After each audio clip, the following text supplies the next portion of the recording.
Sa nasabi ring okasyon ay giniit ng Amerika at Japan ang kanilang suporta sa Pilipinas sa larangan ng depensa at sa panahon ng kalamidad. Suportado rin nila ang sinusulong na katahimikan at kaunlaran sa Mindanao. Nagbabalik ang aming kasama si Elena Duna. Muling pinagtibay ng Amerika at Japan ang suporta sa Pilipinas sa naging pagdiriwang ng ika-72 anibersaryo ng Araw ng Kagitingan. Tuwing April 9, ginugunita ang kabayanihan ng mga sundalong Pilipino at Amerikano noong ikalawang digmaan ng sakupin ng Japan ang Pilipinas. I wish to express our heartfelt apologies and deep sense of remorse for such inexplicable suffering. Japan has learned valuable lessons from history. The use of force does not give ultimate solutions. It only creates problems. That is why we have vowed never to wage war again. Ayon kay Pangulong Aquino, matapos ang World War II, ibang-iba na ang panahon ngayon. Nasa iisang bangka na lamang at nakikisagwan sa iisang direksyon tungo sa kapayapaan at ikauunlad ng lahat ang mga bansang nasa magkabilang panig at nagpapalitan ng putok.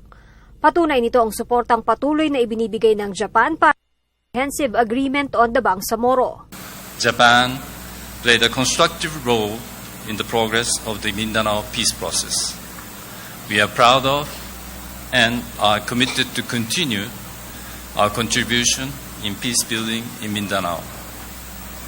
Japan will continue to contribute proactively to the peace, stability, and prosperity not only for this region but also for the international community.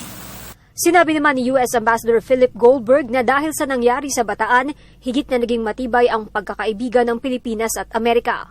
We can and will continue to work together, shoulder to shoulder, to improve each other's militaries and our nations as a whole. As Typhoon Yolanda demonstrated, when our nation's soldiers and civilians work together, we're prepared to react and respond to any disaster.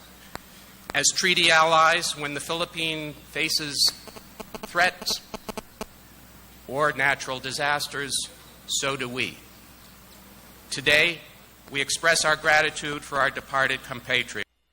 We honor them not only remembering their acts of service, but also ensuring our lives reflect the values for which they fought.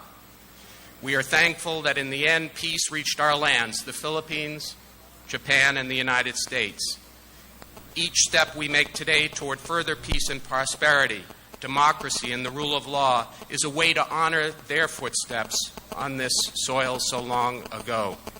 Bukod sa dalawang ambassadors, dumating din sa Mount Samat ang ilang mga miyembro ng Diplomatic Corps. Kabilang dito ang bagong ambassador ng China sa Pilipinas na kahapon lamang ay nagsumite ng kanyang credentials kay Pangulong Aquino. Naging bahagi ng kanilang pag-uusap kahapon ang kasunduang hindi magiging kabuuan ng diplomatic relations ng dalawang bansa ang issue ng West Philippine Sea. Para sa Telebisyon ng Bayan, Elena Luna, Pilar, Bataan.